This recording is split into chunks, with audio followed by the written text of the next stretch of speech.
Hi, and welcome back to Aasai Rasai. Thanks for joining. It's been a while since I was able to upload a video, and hopefully I can get caught up now. It's been a little busy just because school has started. My kids are getting back to the routine and all that.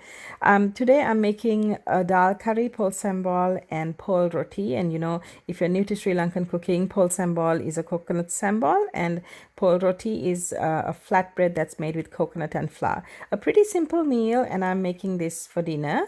You could have it for breakfast as well. Usually for pol roti, I don't pair it up with anything with coconut like the pol sambal or the dal with the coconut milk.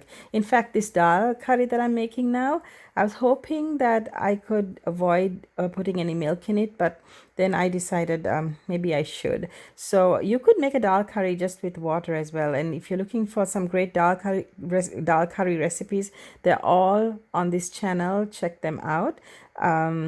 I am also tempering the dal curry first before I make it. So first temper the ingredients, then add the dal that's been washed and drained, and then cook it down in water. So there's a video that I have uploaded about tempering, different ways that you could temper and different ingredients that you could use to temper. You could check that out as well on this channel, Aasai Rasai. I'll link it at the end of this video. So what I'm doing now is I'm tempering the basic ingredients, and then I'm adding the dal, the powdered ingredients, and then cook it down in water and add the milk. This way I don't have to temper the ingredients separately and add it to the cooked dal. So I can get two things done at the same time in one pot. So for this dal curry, I'm using just a few basic ingredients like some onions, curry leaves, some fennel seeds, and I put mustard seeds and broken up some dried Kashmiri chilies that you see in the pan. What I'm doing is those are my tempering ingredients, and those will add a lot of flavor. And of course the Kashmiri chili, it just makes it so appealing when it's in the tempered dish. So I really like the look of it. It doesn't give much heat or much flavor, but it's there, to visually enhance the dish as well. So I'm adding the water now, and then I will cook it down in the water until the lentils have cooked through. As you can see, I'm just kind of estimating how much water goes into this because I'm not really measuring. This is how I usually cook. Everything is just eyeballing. As you can see, the lentils have cooked through. And even if you don't add turmeric into the dal curry, the lentils, although they are like orange color, they will turn yellow when they are cooked, just like this. I'm not using coconut milk, but this is some heavy cream that I had in the fridge. I want to use it up, but I don't want to add too much. I also don't want it to be too rich, so I put a little water and thinned it down slightly, and now I can use it for my curries. If you want to use a blender, I would say avoid the high-speed blenders because those tend to extract the milk from the coconut. But if you can pulse it very carefully, then go ahead and use it, and you could make the pol sambal in it.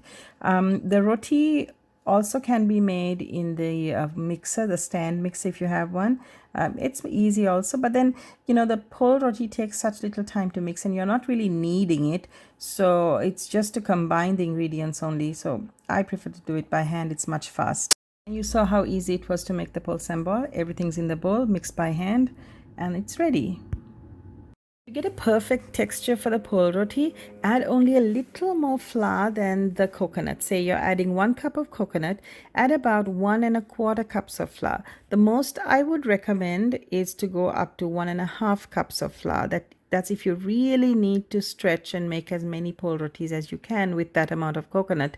But certainly avoid adding like 2 cups of flour to 1 cup of coconut because you're just gonna get a different texture of pol roti. Yes, you can call it pol roti, but it wouldn't taste, moist and crisp on the outside and soft on the inside.